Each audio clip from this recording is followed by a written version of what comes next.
Hello বন্ধুরা, দেখো চলে এসেছি মায়াপুরে। তো এখন প্রসাদ খেতে বসে পড়েছি।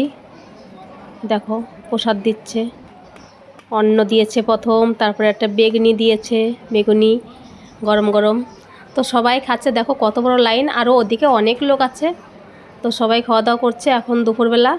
সব জায়গায় ঘুরে টুরে এসে আগে প্রথমে এসে টোকনটা নিয়েছি, তারপরে ঘুরে বেরিয়ে এসে তারপরে এখন ভাত টাত খেয়ে তারপরে আবার বেরোবো ঘুরতে। তো দেখো একটা নিরামিষ পাঁচ পাঁচ রকম সবজি দিয়ে একটা তরকারি করেছে, সেটা দিচ্ছে।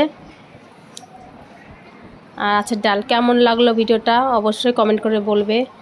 তো দেখো পুরো ভিডিওটা, ডাল দিচ্ছে, ওই দেখো ডাল এসে গেছে।